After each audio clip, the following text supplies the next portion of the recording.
y'all got recommended, right? And also from what I've personally observed from each of you over the years. But I really want to start with, before we get into the nitty-gritty with some of these questions, I really want to start with your personal motivation. Like Ralsei, you said you're the self-declared mayor of Sandy Point. Why do you feel that was this a call in it? Why did you give yourself that moniker in practice? And then the same goes for all of you. How did you get involved with your respective organizations? Like to Mrs. Kane's point, like you've been involved not just in Rotary. I've seen you being involved over the years. I've known you I've known of you for well over 20 years, and your work in the community and so on. So please share. Where does that passion come from?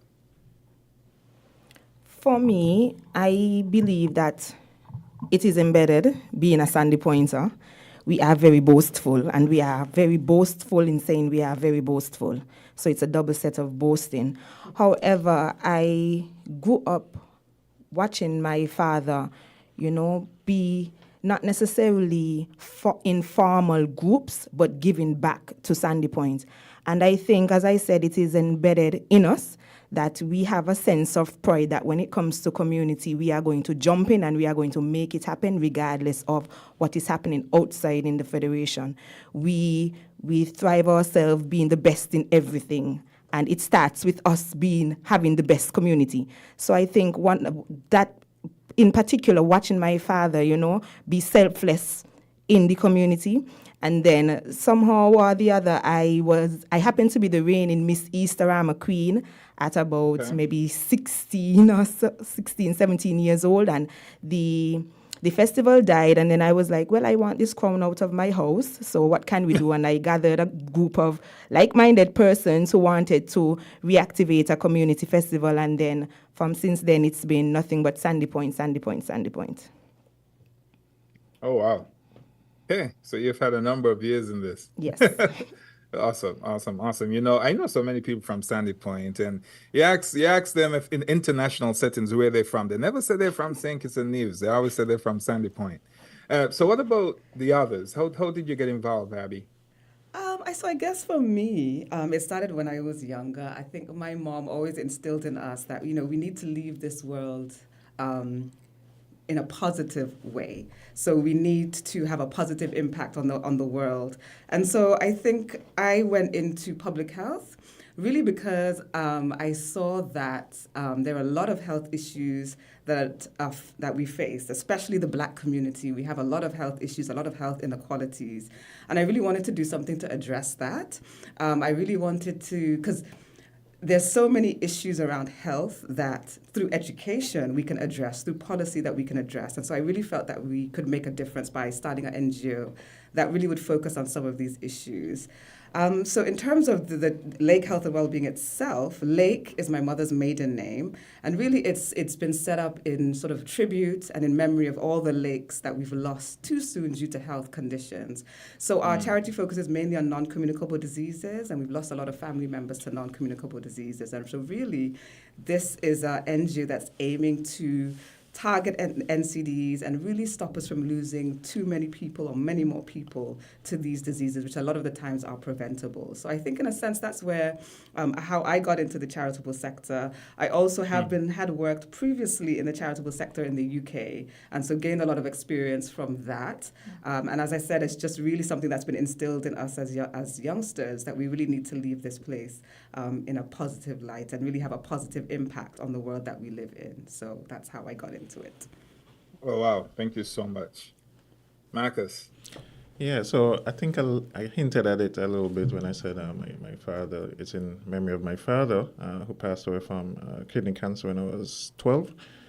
And I started then really, I tell people that and they don't believe, but that's when I started thinking how I could sort of memorialize him and do something that would, you know, make him feel proud if he was here. And that's why I thought of this scholarship and gearing it more so towards his kind of lifestyle that he had, where he was really into the community and so on. So although, scholarships primarily a lot of times are academic based, you see lots of awards for the best science, best math, and so on. I thought it would be important for us to delve and go into a different realm where we're looking at students who come from homes that are not so financially sound, or, not maybe in the best communities sometimes as we may look at it, but still are decent young boys and girls, and still have a lot of potential. So those are the ones that we really seek out.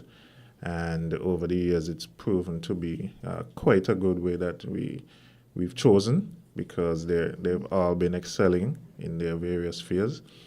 Now we have some adults, full-grown adults out there who are not scholars. So that was really the impetus. And of course, Terrance, my mom was a teacher, and Of course, so on. of course. So that ties into it as well.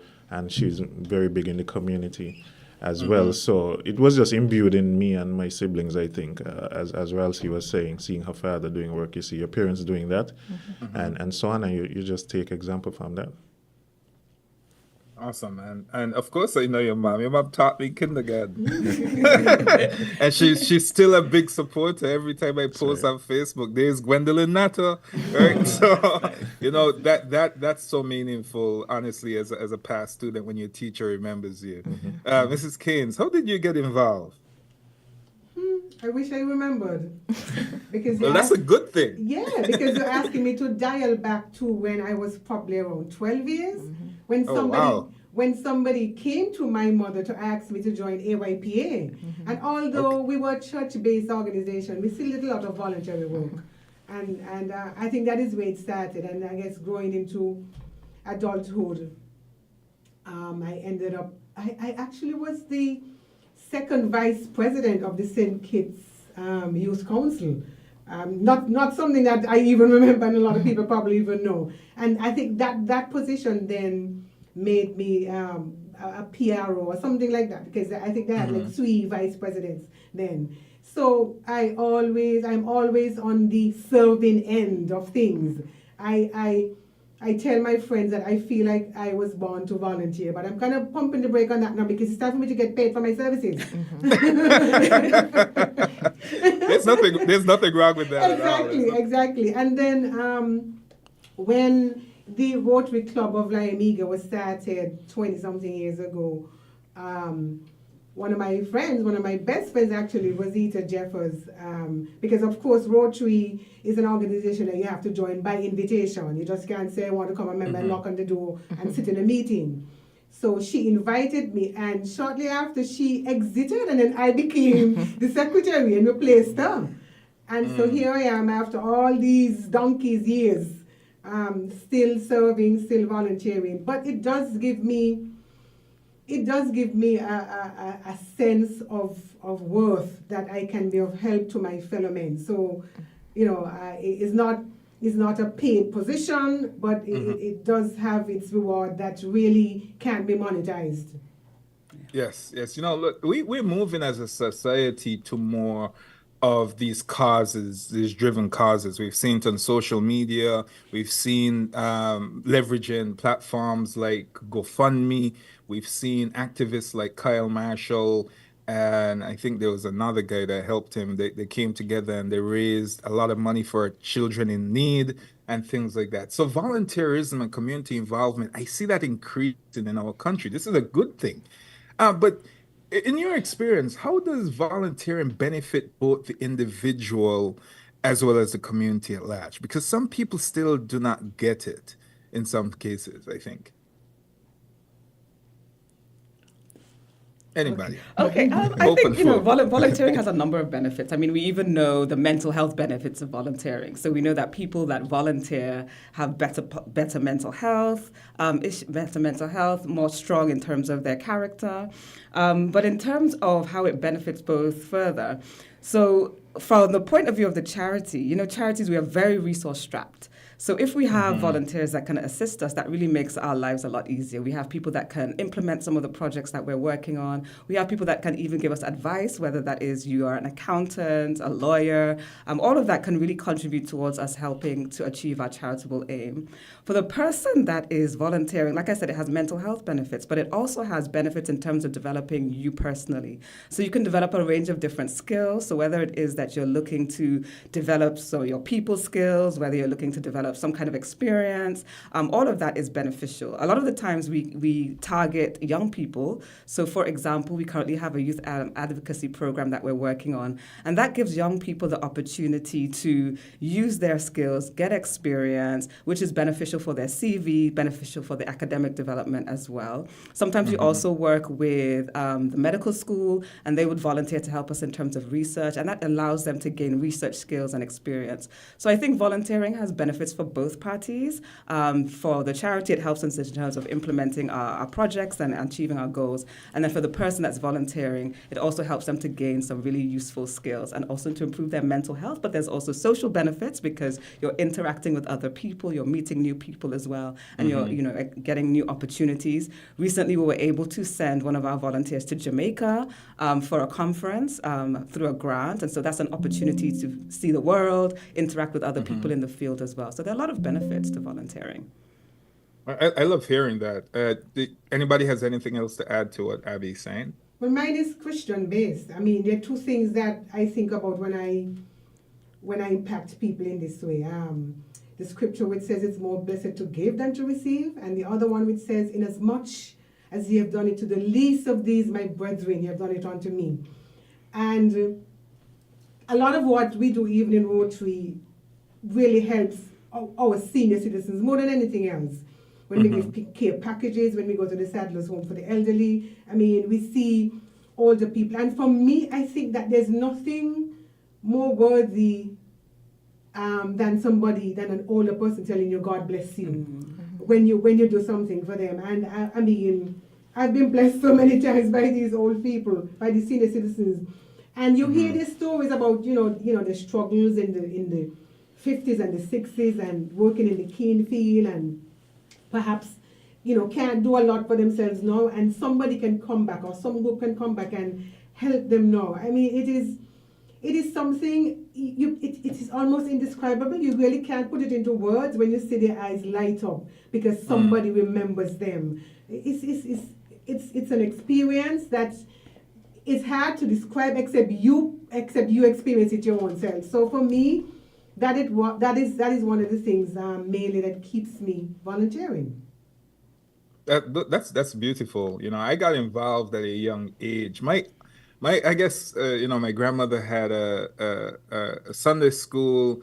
I got involved in that from there. I met people in Scouts, got involved in Scouts. From there, got involved in AYPA and then into the youth arm of a political party locally that kind of just took me around the world and kind of shaped my future. But volunteerism was such a big part of me, but it didn't come from my parents. It came from me, self-motivation.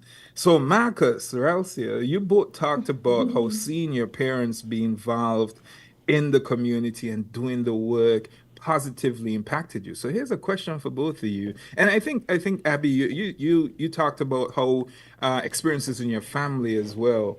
So how can parents instill the values of charity and social responsibility in their children today? Because listen, and let's talk about this from the backdrop of some of the social ills that we have seen in society, the upticks in crime, a lot of young people that involve in certain negative activities, etc.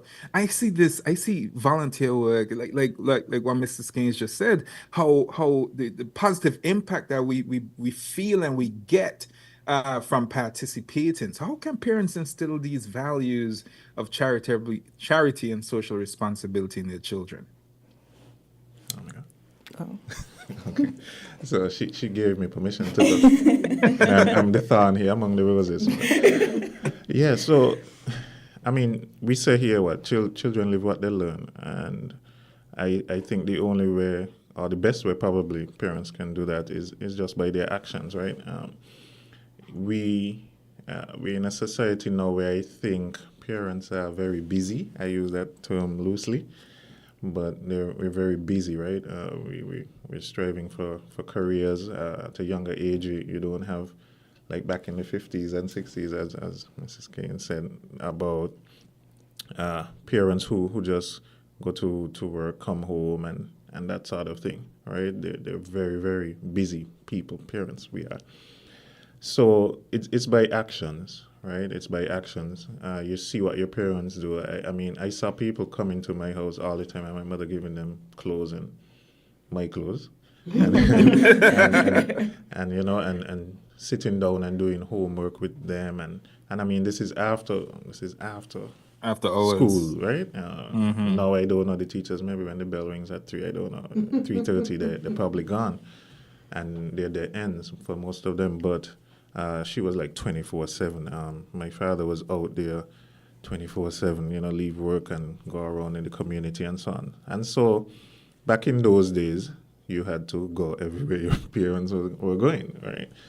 There was no babysitters and that kind of thing. So when you go around enough with your parents, you see what they're doing. To me, it just becomes organic, and that gets right infused right into you, and so they don't even necessarily have to push you into that once you come of age, because you've lived that. You've learned how to deal with those sort of charitable and voluntary aspects and activities. So you just automatically get into it. At least that's how it was for me. Awesome. Terrance, Elsie. I want to piggyback 1 second to what Abby said about the mental health impact volunteering has on you. But I thank you for creating this diverse panelists, because we have clubs here, and then I think I am here on a more individual status. And I would like to openly say that volunteering, mentally, you have to be strong. And I think you have to have a passion for it. You have to want to do it. It is not something that you can fake, because my door is not the Rotary door. So, persons are not going to call the Rotary and say, I need this, but they can call me and say, can you help me with this? So it is different in that aspect. I remember when my dad, Tango is my father, for those of you listening who don't know. Tango, he made a call to help a family in Sandy Point get a house maybe 2-3 years ago. And I remember getting calls after that. Everybody wanted a house. So I use that example to say the mental impact, it can be draining on an individual, that, persons feel as though they can call you any time of the day, of the night, and put their claim to you. But as going back to what Nata said, I saw my dad do this, and even my mother. We were the kids that if you had a friend, you can come to Tango's place for lunch, and lunch would be provided by everyone. We were the children that if my father saw me with someone more than 5 times and he's traveling, he's bringing back something for that person, because that person is my friend. So I always saw him giving. I always saw him going out of the way, and he's a very humble and out of the public person, and he probably does not even know I'm on the air giving his business. But but these were the traits that we saw growing up, me and my 12 other siblings. And I am proud to say that all 12 of us, it is embedded in us because of what we saw. And as Nata said, you learn what you see, most importantly. You learn what you see. That's so true, because I learned mine, like I said, I don't think it came out to my parents. It came from my grandmother, actually. And because she ran that Sunday school, she was involved in that community. She was involved in the church. She's the one that got me into scouts. Oh, go out the house, go do something on the night. So you're absolutely right. And very later in my life did I really realize and sit in in the ways in which she motivated me, because I'm doing what I'm doing now. This show comes from interactions and the legacy of my grandmother, right? This passion that I have. But Elsie, I want to step in here, and Abby, whoever else can chime in, because what you just mentioned, you kind of breezed over this. Yeah, somebody called my dad, wanted a house. No, this was a big deal, right? And you were at the forefront of that. And I've known of you growing up. I actually saw you involved in youth affairs and your discussions back in the day with Didi, our mutual friend. But that act of kindness, oh my God, when you had that reveal, the before and the afters, and everything, how the community came together to give this family a house, how did that feel? To be honest, I did not expect it to be such a big deal. Because as I said, if you know my father, he's a simple guy. And if you call him and you said, Tango, I have 2 boats to give you today, and you don't show up, he's going to go and buy the 2 boats. Like, it's that simple when it comes to my father. He sets out to do something and he means it and he's going to do it. But the community, the Facebook community, those persons at home and abroad, everyone stepped in and helped. And it was as simple as, I think my father said, he was looking for someone. He just happened to be in the area, and the person is someone he knows from the community. And he was like, and if you know Tango, hey, are here you live? No. In here you live? No. And with that, he walked away. And that was the beginning of it. And from talking to him, he said water came to his eyes, like to see the deplorable conditions that, someone he knew living and with children. And the one of the kids were pregnant. So it was like he could not leave it as that. And that's the type of man he is. He just could not leave it as that. So we went and we got a plan. He called me. He said, look, she needs a house. And she's been asking for a house. And she's being ignored. So I'm going to get her a house. And the community jumped on board. Names that you know, names that you don't know, names that don't want to be revealed. Everyone came up. And I honestly did not expect it to be as grand as it was. And the house is still standing. The individuals, they keep in contact, very, very grateful. And I'm sure, and as I said, after that initiative, I got calls for months asking, me next, me need a house too. But everything in time, and I keep telling persons, this was her time. And just be grateful for her, because when you're grateful for her, your turn will come. And I think that is how volunteering works and giving back works. You have to be able to be grateful for other person's situation, and then your time will come. So, Abby, when you got started, I know it was born out of pain, right? You said a lot of people in your family had these diseases, so now you're out advocating for help. But can you think of one small act of kindness that really made you realize, yeah, you know what, this is what I want to do? Because the accent is obvious. You grew up obviously in the UK. You're back in St. Kitts. How can you share any that story? Maybe your first experience in St. Kitts where you say, yeah, you know what, this is the right thing to do here. So that's an interesting one. So in terms of our acts of kindness and how that's impacted us, so we conducted a project where we looked at the impact of fibroids on women living in St. Kitts and Nevis. So fibroids is a women's health issue, an issue that tends to be overlooked. And so what we did was we interviewed women who were living with these conditions, spent time with them, like a whole hour interview. And this really, for me, was where I thought we could make a significant difference in women's health. This was an issue that women don't talk about, that really is very neglected. And through that project, we were able to give women a voice. We were able to show that this is the impact that a women's health issue is having, not just on the women themselves, but on their families. And I think just by listening to people, understanding their issues, and then taking those issues forward in a sensitive and empathetic way, you can have such a huge difference. After that project, women said it was the first time that I've been actually listened to. I've been trivialized in the past.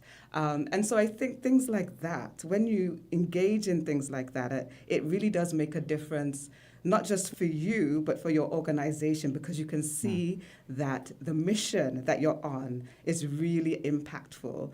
And that not only has a benefit, for you, but a benefit for society, because you're giving those persons that are most vulnerable, that don't have a voice.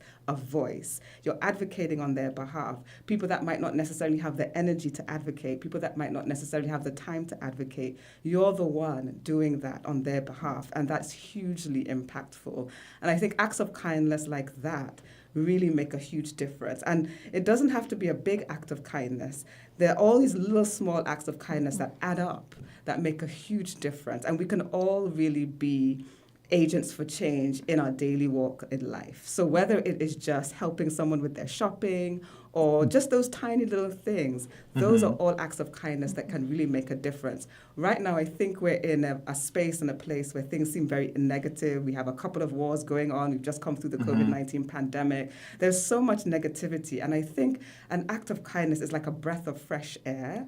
We need it so much. There's so many people that are struggling in silence. And just by asking someone, how are you? How can I help you? That can make a huge difference.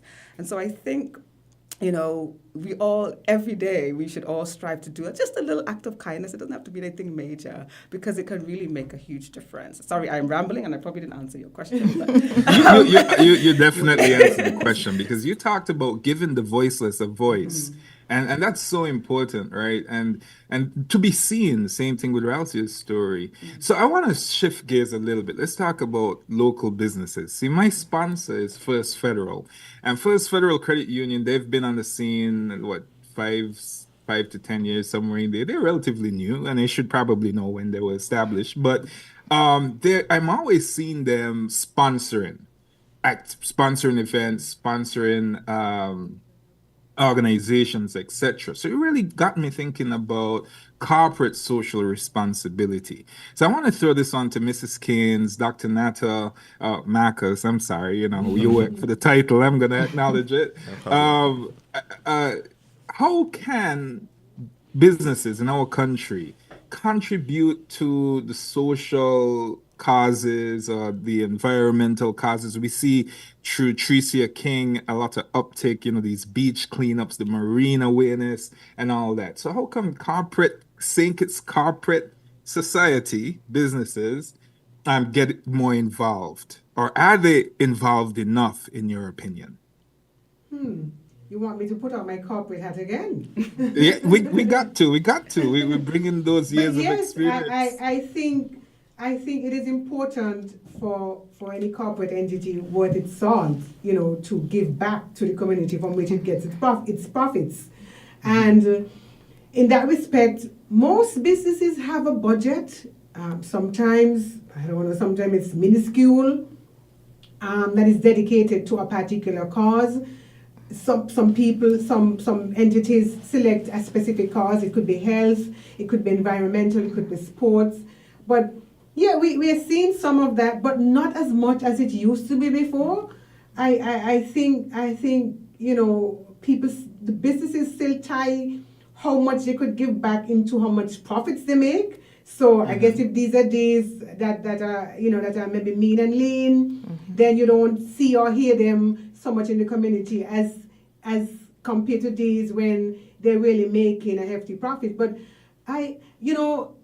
it's interesting you asked me this because I was hoping that I could get to insert this into the conversation. I remember when I was at the telecommunications company. I won't call them because they're not your sponsor, so I'm not going to give them any ear. Love it. Free advertising. Exactly. But I remember when I was there, because truth be told, I had a budget. I managed a budget one time that was in the millions, and I remember the conversation came up at an executive meeting one day and said, "But when are we going to get tax returns from government? When are we going to get tax write-offs for profitable giving?" And that conversation was started. I don't think we got very far because, of course, I guess it requires something in parliament and whatever else is required with these kind of processes. But it never really happened. And I say that to say that I don't know if maybe that is why we're seeing less of that now, because maybe like us 20 years ago, other corporate entities are asking, when is government going to give some tax write-off for charitable giving? But that is outside of my pay grade. I suppose that is a conversation that you can have for another iteration of your show. But surely, from where I sit, having left that institution for 11 years now, I'm seeing a lot less of that, and it is I guess it is to the disadvantage of our community in a whole, because we did a lot of charitable work in those days. I can even think about the Make a Wish for the elderly, which we now do as Rotary, partnering with another corporate entity, but not from the entity that it originally started from. So yes, I think people are kind of pedaling back. Businesses are pedaling back, but it is sad. Yeah, just to jump in on that one, but maybe let me start with a disclaimer. I have to be very careful here. Let me start with this disclaimer that we have a lot of good corporate citizens here in St. Kitts and Nevis, corporate entities who really do give back. And likewise, that drives me to support these businesses on a personal level a lot more than I would support entities that I see don't have that sort of level of giving. But the other part of the disclaimer is that I'm not a business person. I don't know much about the running of a business, so I want to start with that. So what we see here, I believe, in St. Kitts and Nevis is that some things are a little sexier than some. One of the hats I wear as well is as Vice President and PRO of Essence of Hope Breast Cancer Foundation. Okay. And breast cancer is very prevalent in our region and here in St. Kitts and Nevis, and the cost of treatments and so on is very, very high. And we do a lot of asking and trying to get funds and so on outside of October, which is Breast Cancer Awareness Month. And outside of October, it is very hard. Even within October, it's very hard to get maybe the level of giving to match the level of the actual need in terms of breast cancer. So when we see, and when I see entities in at the end of the year coming up, maybe the end of this year, in the end of their financial year, touting millions in profits. Again, go back to my disclaimer, right? I'm not a business person, but when I see that, and then I see when we ask for $500, let's say from a company, it is like pulling teeth. And then when they give you, they want a photo op, and they want their logo brand, placed in various places and so on. And we do all of these things because we welcome the funds, but it's a bit of a dichotomy there for me. It's a bit rough for me to reconcile that in my mind. So while persons give, again, maybe when they give, they ask for a lot more back in certain respects. But we do have another thing I would say is that we all are pulling from a very small pool. I know these entities are bombarded with requests. I am sure of it. There's no doubt in my mind they're bombarded, from Rotary to My Fund, Valsey, Lake Health might ask for stuff. So I could imagine their marketing offices are bombarded. But I think we have to come to a point, and I think Laverne said it well, is that we, as we are the consumers, we are their clients. And so when you give back to us, we can in turn give back. And like I said, I shop at places because I know when I look in the news and so on, I see they sponsor sports and they sponsor school and they help another foundation and so on. And I try to give them my monies because I know it's gonna cycle back into the community. In a sense, I was thinking, Doc, and panelists, in a sense, it's no different in terms of what the sponsors want back from the people they contribute to. I guess it's no different to the U.S., where I know a lot of these big companies or rich people, they'll donate to charity and they use them as tax write-offs. I don't know if our corporate I don't know if our corporate tax thing has the same architecture, but I just thought that I heard Mr. Nata was talking about the fact that they want logos, and so it's kind of like six and half a dozen same thing. Charities definitely want perceived value for their contributions. And that's true. And to Marcus's point, some sexier than others. So I'm happy because I wanted to bring this up in terms of how we can actually contribute, right? So children's home, they have their walk. It's a big show. Everybody goes out there in their shirt. Same thing with the Essence of Hope walk as well. We see that, saw that in October. Pink shirts, walking, it's lively, it's entertaining, everybody's enthusiastic. But what about the continuation of that going forward? Like to Max's point, outside of October, outside of the moments when children's home as an example raises funds, right? How can we, besides monetary donations, what other forms of contributions do you think your individual institutions value or would need, or else here that you could see benefits from as an individual activist through your family in the community? What are some other forms of contributions? It doesn't just have to be money, because some people would say, well, I don't have any money, but I can give of my time. And Jamster, to your point, I will have a show, and to Mrs. Kane's point, I'll have a show on government incentivization of corporations to give back. I can't blame them. The role of business is to maximize shareholder wealth. I can't fault for that, if they live up to that mission. But at the same time, we will have another show. We talk about the corporate climate, and then I'll bring back the CabSec on as the CabSec and not as Sure. the chairperson, right? Right, I told, because when I asked Marcus to join, I was like, I'm asking you here from your foundation's perspective, all right? So, what are some other ways that we could contribute in our society outside of money? For me, I was a part of the group Spirit, Sandy Pointers Inspiring Real Improvement Throughout, one of the founding members. And apart from bringing back the biggest and probably the best festival, Black Sun Bangalang, we built a bus stop. And I know it sounds simple and it's a bus stop, but for us as a non-profit organization, this bus stop was opposite, or is opposite, the Paxson Hospital in Sandy Point, and we saw it as a need.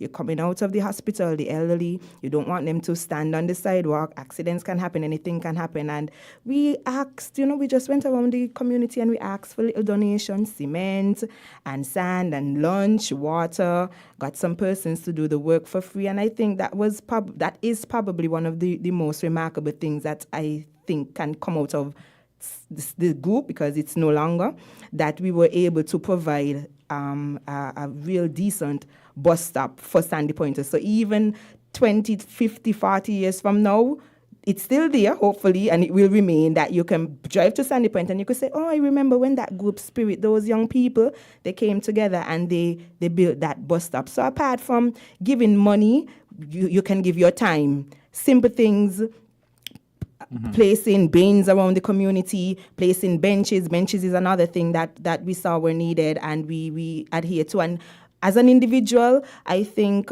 I give most of my time, my ears as volunteer. Persons call me all the time, persons message me all the time just to talk about things. Sometimes, most of you know, I may be on the media sometimes being outrageous about things, and I might get a call and said, well, so, I've been going through that, or how did you deal with that? Apart from money, I think, as I said, with volunteering, you cannot fake it. It has to be in you. There's no way you can fake that. Well, you may try, but it won't happen. It has to be in you. You have to want to help. There has to be a calling or a purpose for you, because to just be there and being a listening ear to someone, just for having someone to talk to, So apart from money, there are little things, and as Abby said, small acts of kindness. It does not have to be a dollar bill. Small acts of kindness. Sometimes people just want to know. They know you are. They can call you, or they can have a conversation, or they can reach out to you. So could I just jump in real quick? Of course. Just to talk a little bit about the monetary donations and give it a little bit of structure so that, when people are thinking about giving, they have a little bit of intention behind it. Okay. So I think with monetary donations, there's several things that you can think about. You can think about it like you can do a one-off donation. So yesterday was International Day of Persons with Disabilities. You could think, okay, I'm going to donate to the St. Kitts and Nevis Association of Persons with Disabilities. Christmas is coming. So you could give a one-off donation to a charity of your choice, forego a gift, give a donation to charity of choice. Then you can think about regular giving. So regular giving, this is where you're going to give, say, maybe you decide I'm going to commit to giving $5 a month for the next year or two. And regular giving is actually really quite important for a lot of charities because it allows you to do some planning. You know, okay, 10 people are going to be giving this amount for the next year, and you can do some planning around that. And it also ensures sustainability of your charity as well if you have long-term regular givers. Then the next thing you can think about is giving in memory. So, for example, you might have a family member that recently passed away from breast cancer. So you could say, you know what, I'm going to give to a breast cancer charity in memory of my loved one. And you can do that in a number of ways. At the funeral, you could collect a collection, and that could go towards Essence of Hope Breast Cancer Foundation or another charity. Then there's legacy giving. So that is making a difference beyond your life. So you could say, I am going to leave a gift in my will for a particular charity or cause. And you can do that. You can seek a lawyer who can do that. Then, okay, you think, okay, well, maybe I can't physically give something like my own money. Maybe I'm going to fundraise on behalf of that charity. So you could organize a fundraising event, and you can do that regularly so that you can organize a fundraiser for your charity of choice. So that, in a way, if you think of it in that way, then it gives some structure behind your giving, and so some intention as well. Then, of course, there's the in-kind donation. So you're saying, look, I have free office space that's empty, and I have nothing to do with it. So you say, okay, well, I'm going to let a charity use my office space, and that helps them in terms of having a physical presence as well. So you can do an in-kind donation. I think there's also, we also have to say that the government has a role to play in terms of donations. So the government can introduce grant programs. I think we need a lot more of that. Mm-hmm. So grant funding for charities from the government, I think, would be very useful as well. And this, just to double back on the organizations and corporations. So I think they also are doing, many organizations and many companies are doing a fairly good job in terms of sponsoring events, giving donations. So really want to give them appreciation for that. But I think you could also be a bit more strategic as a company. So you could say, you know what, I'm going to have a charity of the year, and we're going to build a meaningful relationship that involves regular fundraising throughout the year, that involves raising awareness of a particular cause, that involves my staff as well. My staff can volunteer, my staff can make regular donations. So you build like a very strategic relationship around a charity where you both benefit from that relationship as well.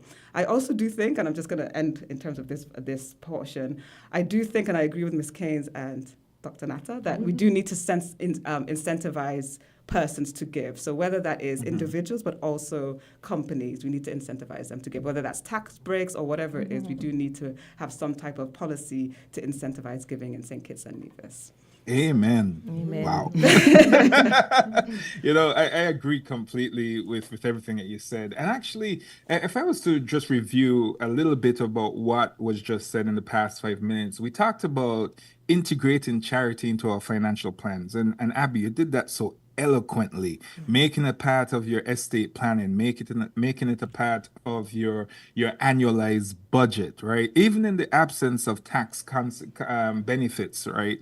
And then Marcus, you talked about ethical consumerism, in a sense, where you're supporting those businesses that support in the community. Just last night, I had a conversation with someone very close to me, and she was talking about, this new business is about to open from a certain group that's in our society. And my response was, well, I never heard that they donated to charity, or they're not helping in the community. So I rather, even though this other business is more expensive, I rather support that other business because I know they're giving back, right? So that's a part of it as well. All right, guys, we have 3 minutes, and Jamster gets rid of me at 11 o'clock, sorry. It's 10 o'clock my time. So let's just go our room wrap up. What are your final thoughts? This is such an important topic. I wish we had more time. I think this is something we need a second iteration of, where we could build on it about the tax benefits that could come from government, how government can incentivize or create a framework of incentivization for giving, and maybe even having a day of giving in St. Kitts, where we have some specific charities and everybody, you could select, or having, for example, St. Jude every month has an initiative where they say November was 100 push-ups a day for a cause, right? And you video it. We could get the whole country involved. Any final words on this topic before we go?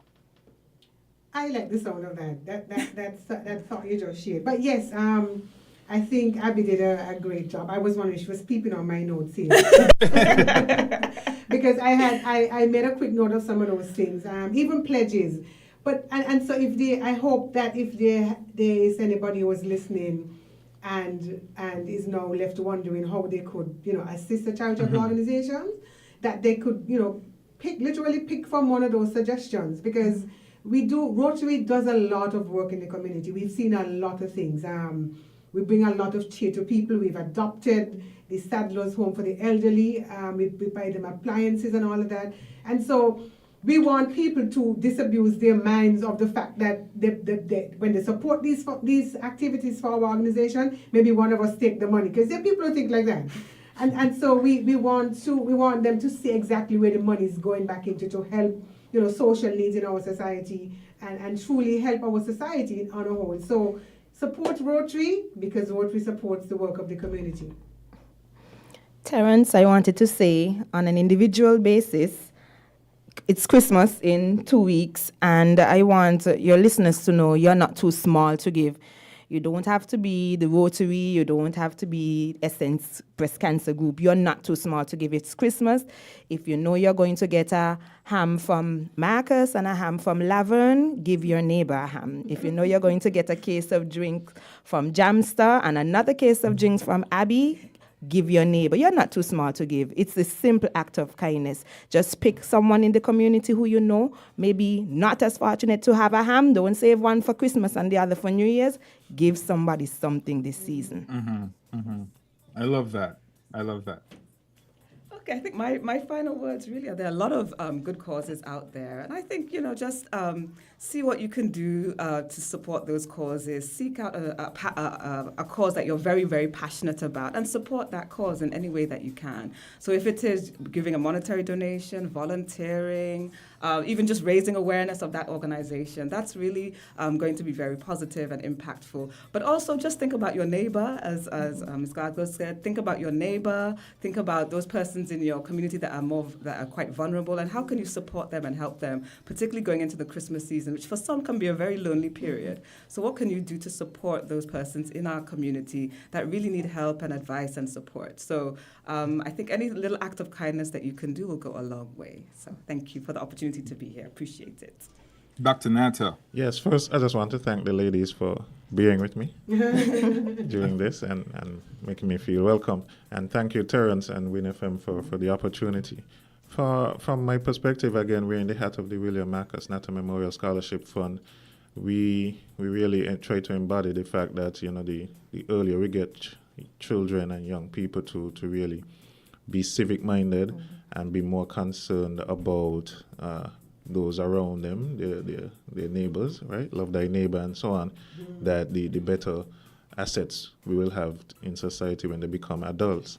And so we from that standpoint, we really encourage them to do something as small as, helping the teacher sweep out the class after school, and taking a teacher's bag when you see she has some extra bags and so on.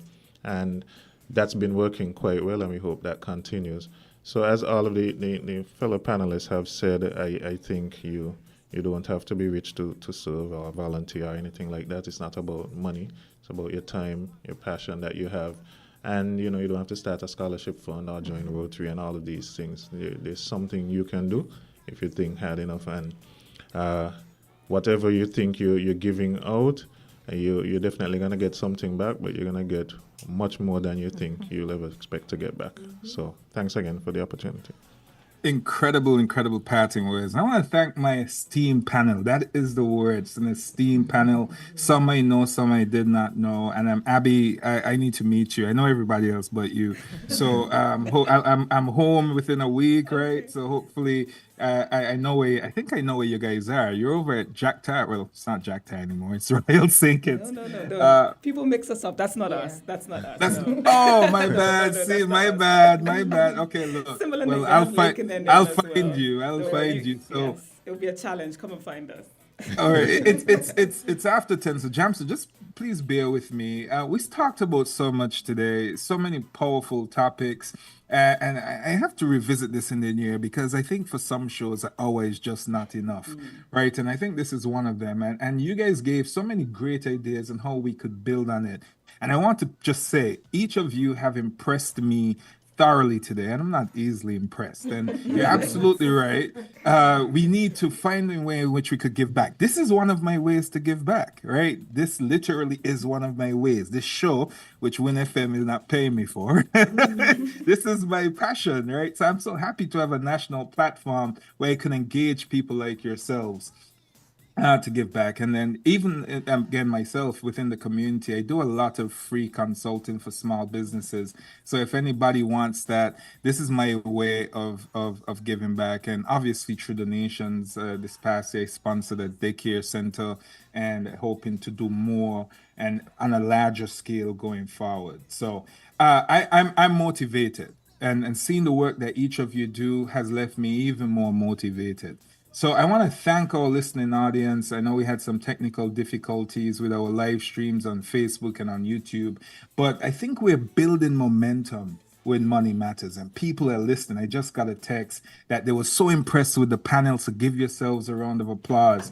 And Jamster, just real quickly, I have to do my outro. It takes financial knowledge to know that you're making financial mistakes. Tune back in next week where the topic for our show is, pulling up my notes, financial resolutions for the new year.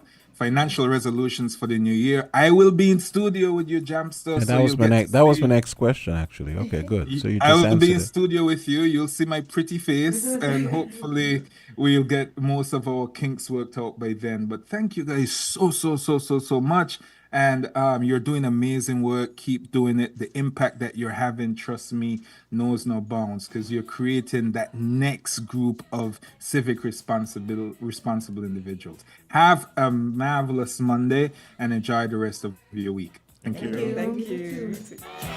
Without it, you